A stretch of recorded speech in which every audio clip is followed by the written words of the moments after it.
All right, Democrats are facing a major problem going into the midterm elections. Independent voters are abandoning their party in droves. Now, the combined results of recent AP and GFK polls indicate that a mere 32% of independents want the Democrats to retain control of Congress in November. Ouch. Now, that figure is especially startling, given that 52% of independents voted for Barack Obama back in the 2008 election, while just 44% went with John McCain. So it just goes to show that the Anointed One does great things for the Democratic Party. He makes people flee it. And joining me now with reaction to this exodus is the governor of the great state of Minnesota, who recently made a visit to Iowa, sparking some interest about his plans for 2012. Tim Pawlenty is with us. Governor, welcome back. Good to be with you, Sean. All right, what do you make of these poll numbers? And by the way, Senator Schumer says the voters are sour, and Barbara Boxer said they're grumpy. Is it that we're grumpy or sour, or is there something else in play here? Well, I think there's something else in play, and that is it's not surprising. The American people, including independents, don't like to be played for suckers. They don't like to be sold one thing and have something else delivered. That's what happened with the election of President Obama. He ran as somebody who was going to be reasonable, perhaps even pragmatic, and now his true liberal ideology is coming out as he's governing as a misguided liberal. And the independents don't like it, the country doesn't like it, and to make matters worse, instead of focusing on one of the key issues facing the nation and key concern, which is jobs and the economy, he's given us the government takeover of health care and promoting mosques near Ground Zero and other misguided initiatives. So, of course, they don't like him. You know, I don't even think it's liberal. I think he's radical. I think he's taken a very radical agenda. He's shown no willingness to compromise, and he has this uncanny ability to go against the will of the American people.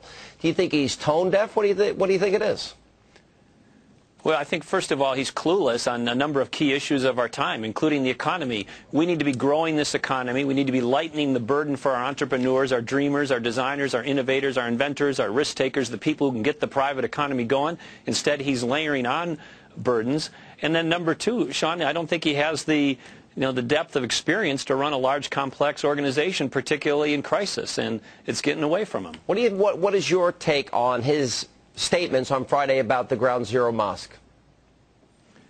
Well, I think it's another example of him playing the role of law professor, as you've noted and others have noted. This isn't about the technical, hyper-technical legal issues. This is about basic decency, judgment, respect, and appropriate recognition of the tragedy and the crisis that was 9/11. And to suggest that this somehow is going to be, lawyered up and we're going to hide behind, his legal arguments. We can have a great debate about the legal arguments, but it's not about that. It's about being sensitive, being respectful, and having good judgment about not putting a mosque within 2 blocks of Ground Zero. Anybody with common sense can see that. Is it just about the location?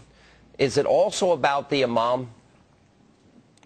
Well, the Imam Rauf is somebody who has gone around the world, and including in the United States, and made statements that are derogatory, negative, dangerous towards us, towards our national security interests. And to have him on the United States payroll is disgusting.